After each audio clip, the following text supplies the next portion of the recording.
Hello everyone, welcome back to the start edu. कल हम लोग बिजनेस स्टडीज़ का फर्स्ट चैप्टर हमने शुरू किया था। आज हम उसी को फर्दर ऑन करेंगे।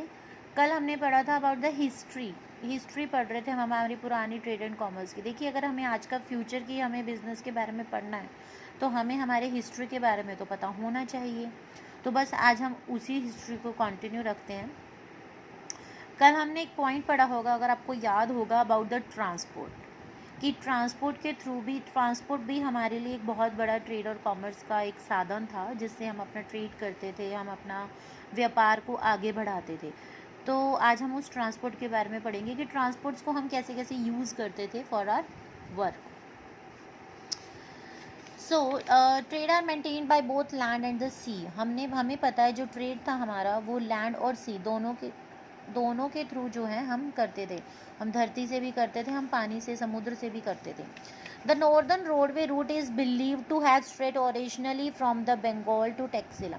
जो आपका नॉर्थ साइड का आपका रोडवे का रूट था, जो आपका सड़क का रूट था, वो कहाँ से कहाँ तक था? वो बंगाल से लेकर टक्सिला तक आपका फैला हुआ था। Also trade routes in the south spreading the east and west. और जो आपके साउथ से रिलेटिंग ट्रेड रूट्स थे वो ईस्ट से लेकर वेस्ट तक फैले हुए थे। Maritime trade was important branch for the global trade network. Maritime मतलब जो समुद्र वाले साइड से जो हमारा ट्रेड होता था वो सबसे ज़्यादा इंपॉर्टेंट किसके लिए होता था? हमारे ग्लोबल ट्रेड नेटवर्क के लिए बहुत ज़्यादा अच्छा रहता था। जब हमें ग्लोबली किसी कंट्री के साथ पैचअप करना होता था तो हम मैरीटाइम ट्रेड को ही यूज़ करते थे, जिसमें से आपका जो मालाबार कोस्ट है, जहाँ पर आपका मुजरिस नाम का एक पोर्ट जो है सिचुएटेड है, वो आपके पुराने रोमन एम्पायर के टाइम पे आप देखने को आपको मिल जाएगा। And most important thing, pepper was valued in the Roman empire and was known as the black gold. Pepper, yes you hear it right, काली मिर्च।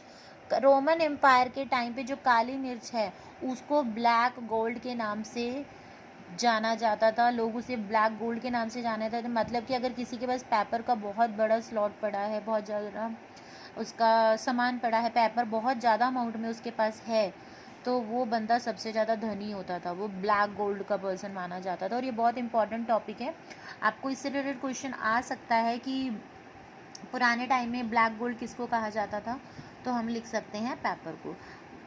स्टूडेंट्स, आज की जो हमारी वीडियो है उसमें से आपके बहुत छोटे छोटे एमसीक्यूज़ और इम्पॉर्टेंट एमसीक्यूज़ बनेंगे, तो प्लीज़ बड़े ध्यान से आप इस चैप्टर को रिवाइज कीजिएगा। मैं आपको बार बार बोल रही हूँ, अब की बार आपको कोई भी चीज़ लर्न नहीं करनी है, आपको जस्ट रीड करके अच्छे से समझनी है। Continue, it remain the reason for the rivalry and conflict between the various empires. ये पेपर ही है, ये ब्लैक गोल्ड ही था जो है काफ़ी सारे एम्पायर्स, काफ़ी सारे राज्यों के बीच में दुश्मनी का और लड़ाई का कारण भी बना। भाई, गोल्ड तो सभी के लिए लड़ाई का ही कारण होता है। जोक्स अपार्ट, जो आपका कालीकट है, कालीकट एक जगह का नाम है, was even visited by the Chinese ships. जो चाइनीज़ शिप्स होते थे, चाइना की तरफ से जो लोग आते थे अपने शिप्स में, वो क्या क्या लेकर जाते थे हमारे कालीकट से? Essentials oils, fragrant resins use in perfumes and medicine. जो खुशबू वाली चीज़ें होती थी जो वो परफ्यूम्स में या मेडिसिन में यूज़ करते थे। पेपर, डायमंड्स, पर्ल्स और कॉटन, ये सारी चीज़ें वो इंडिया के कालीकट शहर से चाइनीज़ शिप हमारे यहाँ से पुराने टाइम में लेकर जाते होते थे। ऑन द कोरोमंडल कोस्ट, जो कोरोमंडल आपका कोस्ट है, Pulicat was a major port in the 17th century. Coromandel coast में जो पुलिकाट का जो पोर्ट है वो 17th सेंचुरी में बहुत बड़ा पोर्ट माना जाता था। पोर्ट मीन्स कि ऐसी जगह जहाँ पर आप एक्सपोर्ट और इम्पोर्ट का काम आप वहाँ से बहुत ईजिली करते हो, बहुत ज़्यादा करते हो। तो कौन कौन सी चीज़ें आपकी एक्सपोर्ट होती थी या इंपोर्ट होती थी? Textiles were the principal export from Pulicat to South East Asia. जो टेक्सटाइल था, जो कपड़ा था आपका, वो आपका पुलिकाट से साउथ ईस्ट एशिया में बहुत भारी मात्रा में जाता था। ये सब थोड़ी सी चीज़ें थी जो हमने ट्रांसपोर्ट के थ्रू पढ़ी। ये ट्रेडिंग कम्युनिटी स्ट्रेंथ कैसे, इनको स्ट्रेंथ कहाँ से मिली? ठीक है, इनकी स्ट्रेंथ कौन थी, स्ट्रेंथ कहाँ से मिली या स्ट्रेंथ कौन थी, ये हम पढ़ते हैं।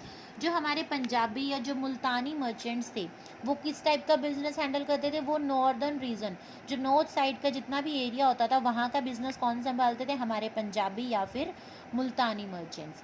जो हमारे भट्ट्स थे वो कहाँ का ट्रेड मैनेज करते थे, वो गुजरात और राजस्थान का मैनेज करते थे। In western India these groups were called कॉजन, और ये जो हमारे मर्चेंट्स होते थे इनको वेस्टर्न इंडिया में इनको महाजन के नाम से जो है ये बहुत ज़्यादा प्रसिद्ध थे। मतलब कि जो भी लोग व्यापार करते थे हम उनको महाजन के नाम से ही जानते थे। चट were the important traders from the south, और जो चट लोग थे वो साउथ के जो हैं जो चट थे वो हमारे साउथ साइड के बहुत बड़े ट्रेडर्स के रूप में थे। अहमदाबाद में जो हमारे महाजन की कम्युनिटी थी उनको उनका चीफ चलाता था जिसको हम नगर सेठ के नाम से जानते थे। मतलब पंजाब नगर सेठ हर जगह, पहले आपने अगर कई नाटकों में देखा होगा या फिल्मों में देखा होगा, पुरानी फिल्मों में वहाँ पर नगर सेठ करते थे। वो नगर सेठ कौन होता था, वो उसी महाजन कम्युनिटी का चीफ मेंबर होता था, और अहमदाबाद में लोग उन्हें नगर सेठ के नाम से ही जानते थे। जो भी चीफ मेंबर होता था महाजन, वो वहाँ के महाजन कम्युनिटी का। और भी हमारे अर्बन ग्रुप्स हैं लाइक इनके अलावा भी और भी बहुत सारे हमारे अर्बन ग्रुप्स हैं जो हेल्प करते थे हमारी उस टाइप की कम्युनिटी में उस टाइम के कॉमर्स के लिए। वो कौन कौन है, लाइक हमारे हकीम, हमारे वैद, हकीम और वैद हमारे डॉक्टर्स की तरह होते थे। पंडित, मुल्ला होते थे टीचर्स उस टाइम के। वकील हमारे जज वगैरह।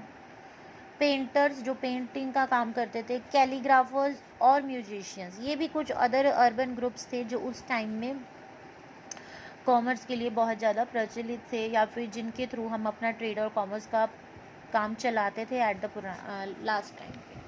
अब हम कुछ और मेन ट्रेडर्स की आज अब बात करते हैं। कुछ मेजर ट्रेड सेंटर थे जो मतलब कि पक्के ही थे कि हाँ यहाँ से ट्रेड होगा ही होगा, और कहाँ कहाँ पर होगा या किस चीज़ का होगा वो हम पढ़ते हैं। तो सबसे पहले आपका मेजर ट्रेड सेंटर है पाटलिपुत्र।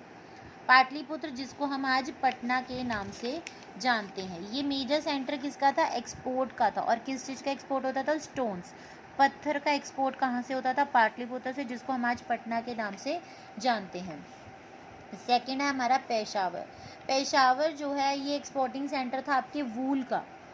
यहाँ पर जो है वूल को हम एक्सपोर्ट करते थे, लेकिन हॉर्सेस को हम यहाँ पर इंपोर्ट करते थे। Huge share in between India, China and the Rome. Peshawar का जो जितना भी बड़ा शेयर था, जो भी इसका सामान था, वो ज़्यादा से ज़्यादा किन के बीच में होता था, इंडिया, चाइना एंड रोम के बीच में। नेक्स्ट है आपका टक्सीला। टक्सीला जो है major centre of land route. ये एक लैंड रूट था किसके बीच में, इंडिया और सेंट्रल एशिया के बीच में। Also a city of financial and commercial banks. Also a city of financial and commercial banks. ये जितना भी आपका फाइनेंस का या कॉमर्स रिलेटेड चीज़ें होती थी तो टक्सीला को जो है मेजर सिटी माना जाता था उनके लिए। यहाँ पे जो है बुद्धिस्ट सेंटर ऑफ लर्निंग को भी जो है टक्सीला में ही हुआ था। टक्सीला ही ऐसा देश है जहाँ पर बुद्धिस्ट लोगों ने सबसे पहले अपने बारे में या अपने धर्म के बारे में पढ़ाना शुरू किया था। Famous Taxila university flourished here. और ऑब्वियसली जो टक्सीला की यूनिवर्सिटी है जो बहुत वर्ल्ड फेमस है वो यहीं पर ही सबसे पहले हुई थी, तो इसी के बेसिस पर ही तो उसका नाम पड़ा था टक्सीला यूनिवर्सिटी। नेक्स्ट है आपका इंद्रप्रस्थ। इंद्रप्रस्थ भी एक कॉमर्शियल जंक्शन था। जंक्शन मीन्स एक ऐसी जगह जहाँ से आप एक सेंटर कह सकते हो, सेंटर जहाँ से बहुत सारे अलग अलग रास्ते निकलते हो। तो इंद्रप्रस्थ एक उसी टाइप का जंक्शन था जहाँ से जो है आपका ईस्ट, वेस्ट, साउथ और नॉर्थ हर तरह की जगह जो है यहाँ से निकलती थी, अलग अलग रास्ते यहाँ से हो जाते थे। लाइक जो आपके आजकल जंक्शंस होते हैं, नॉर्मल आप जंक्शंस तो समझते ही हो व्हाट इज दिस। नेक्स्ट है आपका Mathura. Mathura, many routes from south India touch Mathura and the broad. बहुत सारे रूट्स थे जो साउथ इंडिया से रिलेटेड थे। साउथ इंडिया के बहुत सारे रूट्स जो हैं मथुरा और ब्रॉड से जो हैं कनेक्टेड होते थे, टच होते थे, वहाँ से होकर जाते थे। देन आपका वाराणसी। वाराणसी जो है दो चीज़ों पे लाई करता था। एक तो ये गंगेटिक रूप था। गंगेटिक मतलब कि गंगा के किनारे पर इसका स्थान था। मतलब गंगा के थ्रू हम वाराणसी से आ जा सकते हैं या वाराणसी से किसी और देश में जा सकते हैं। और साथ में ये हाईवे के साथ भी लिंक करता था, ऐसा हाईवे जो नॉर्थ को ईस्ट के साथ कनेक्ट करता था। Major centre of textile industry, यहाँ पर सबसे ज़्यादा जो है वाराणसी में टेक्सटाइल इंडस्ट्री बहुत ज़्यादा फेमस थी। और ये और भी बहुत चीज़ों के लिए फेमस हुआ था, जैसे कि beautiful gold, silk cloth, sandalwood workmanship. Sandalwood होता है बच्चे चंदन की लकड़ी, ठीक है, वो वहाँ पर वाराणसी जो है इसके लिए एक बहुत बड़ा फेमस जगह थी इन सब चीज़ों के लिए। और इसके लिंक भी थे टक्सीला और बारूच के साथ, जहाँ से वो अपने कॉमर्स और ट्रेड का काम वो करते थे वाराणसी वाले। देन आपका आ जाता है Mithila. Traders of Mithila crossed sea by the boats through the bay of Bengal to the South China. Then आपका आता था मिथिला। जो ट्रेडर्स थे मिथिला के, वो जो है अपनी बोट्स के द्वारा सी के थ्रू अपना ट्रेड करते थे, जो बे ऑफ बंगाल से आपके साउथ चाइना के सी तक जाता था। मतलब बे ऑफ बंगाल से लेकर साउथ चाइना में जो है इनकी बोट्स जाती थी, मिथिला के लोग जाते थे अपना ट्रेड करने के लिए। और ये कौन कौन से पोर्ट्स पर, मतलब कौन कौन से ऐसे बंदरगाह आप कह सकते हो, बंदरगाह हिंदी में हम बोल देते हैं, वैसे पोर्ट्स होते हैं जहाँ से हम अपना कोई भी इंपोर्ट या एक्सपोर्ट करते हैं सी के थ्रू। तो इनके मेन पोर्ट्स कौन कौन से थे? आइलैंड्स थे, कहाँ के? जावा के, सुमात्रा के एंड बोर्नियो के। ये था मिथिला के बारे में। अब हम बात करते हैं उज्जैन के बारे में। अगाटे, कार्नेलियन, मसलिन एंड मेलो clothes were exported from the Ujjain. ये सब टाइप के जो क्लोथ्स हैं ये उज्जैन से एक्सपोर्ट किए जाते थे, मतलब बाहर की तरफ भेजे जाते थे। और इसका लैंड रूट भी था टक्सीला से और पेशावर के साथ, इसका एक लैंड रूट भी बनता था जहाँ से उज्जैन अपना सारा वर्क जो है करते थे, सामान का लेन देन हम करते। देन आ जाता है आपका सूरत। सूरत में भी टेक्सटाइल्स के लिए बहुत ज़्यादा फेमस है, और ज़्यादातर फेमस है वो गोल्ड बॉर्डर्स के लिए, जिनको हम जरी कहते हैं, उनके लिए सूरत तो आज भी बहुत ज़्यादा फेमस है कपड़ों के लिए। सूरत हुंडी was honoured in far of markets of Egypt and. हुंडी हमने पढ़ा था, एक डॉक्यूमेंट होता है फॉर जो हम एक्सचेंज पर्पज़ के लिए यूज़ करते हैं। तो जो सूरत की हुंडी होती थी वो कहाँ पर ज़्यादातर यूज़ होती थी? इजिप्ट और ईरान में होती थी, उनके मार्केट्स में वो वहाँ पर यूज़ हो जाती थी। नेक्स्ट बात करेंगे हम कांची की। कांची को हम आज कांचीपुरम के नाम से भी जानते हैं, जैसे जिसको हम कांचीवरम साड़ीज़ भी बोलते हैं, है ना, वो यहीं पर ही मिलेंगी आपको। Chinese come to purchase. यहाँ पे जो चाइनीज़ होते थे वो क्या खरीदने आते थे कांची में? पर्ल्स खरीदने आते थे, ग्लास और रेयर स्टोन्स जो बहुत रेयरली हमें मिलते थे, बहुत प्रीशियस स्टोन्स होते थे हमारे, वो भी चाइनीज़ लोग कांची से खरीदने के लिए आते थे। और रिटर्न में वो क्या बेच कर जाते थे? वो अपना गोल्ड और सिल्क बेच के चले जाते थे। मतलब चाइनीज़ लोग आए, उन्होंने पर्ल्स खरीदे, ग्लास खरीदे, रियल स्टोन्स खरीदे, और वापसी में जाते हुए वो क्या दे के जाते थे? गोल्ड एंड सिल्क, कांची को। नेक्स्ट है आपका मदुरा। मदुरा क्या है? ये पांड्यास की कैपिटल थी। Control the pearl fisheries of the gulf of Mannar से जो है ये फिशिंग करते थे, और फिशिंग से ही ये पर्ल्स का भी काम करते थे, क्योंकि आप लोगों को पता होगा जो हमारे पर्ल्स होते हैं वो समुद्र में से ही निकलते हैं। तो इनका मेन काम किसके पास होता था? मदुरा के पास होता था, क्योंकि ये गल्फ ऑफ मनार से ही उन सब चीज़ों को अपना वर्क करते थे। नेक्स्ट आ जाता है हमारा Brock.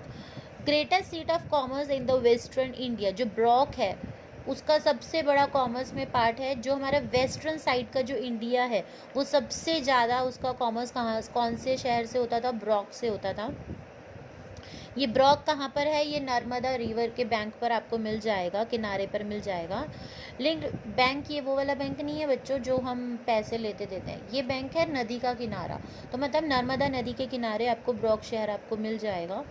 Linked with important marts by the roadways. और रोड के रास्तों से भी ये बहुत सारे शहरों से जो है ये मिला हुआ था ब्रॉक, जहाँ से आप ये अपना कॉमर्स सिर्फ, क्योंकि हमने शुरुआत में पढ़ा था जितने भी सिटीज़ हैं, जितना भी हमारा ट्रेड एंड कॉमर्स है वो लैंड से भी होता था और सी से भी होता था। तो जितने भी हमने अभी तक शहर पढ़े या हम आगे पढ़ेंगे, सबका अगर सी से हो रहा है तो कहीं ना कहीं वो लैंड से भी अपना ट्रेड एंड कॉमर्स कंटिन्यू करते थे। नेक्स्ट है आपका कावेरी पत्ता, जिसको हम आज कावेरी पट्टनम के नाम से जानते हैं। Provided loading, unloading and strong facilities of the merchandise. जितने भी मर्चेंट्स होते थे उन्होंने लोडिंग करनी है किसी चीज़ की, या किसी चीज़ की अनलोडिंग करनी है, मतलब कोई चीज़ चढ़ाना है या कोई चीज़ उतारना है जो दूसरे शहर से आया है, या और भी बहुत सारी फैसिलिटीज़ जो उनको उस वक्त अपने सामान के लिए या सामान चढ़ाने के लिए या कुछ भी आप कह सकते हो एक्सपोर्ट इंपोर्ट के लिए उनको ज़रूरत होती थी, वो मर्केंडाइज़ को कहाँ पर मिलती थी, कावेरी पट्टा, या जिसको हम आज कावेरी पट्टनम के नाम से जानते हैं, वहाँ पर उनको ये मिल जाता था। Foreign traders had head quarters है, जितने भी आपके फॉरेन जो बाहर के देशों के जितने भी ट्रेडर्स लोग थे, जितने भी मर्चेंट्स थे फॉरेन शहर्स के, उनके मेन हेड क्वार्टर्स इसी देश में थे, कावेरी पट्टा में। Convenient place for the trade with Malaysia, और ये बहुत एक कन्वीनियंट प्लेस है, कन्वीनियंट मतलब बहुत ईजी प्लेस है, यहाँ से हम ईजिली ट्रेड कर सकते हैं मलेशिया के साथ, इंडोनेशिया के साथ, चाइना के साथ, और हमारे बहुत सारे ईस्ट के जितने भी पार्ट्स हैं उनके साथ हम ये बहुत ईजिली ये ट्रेड कर सकते थे।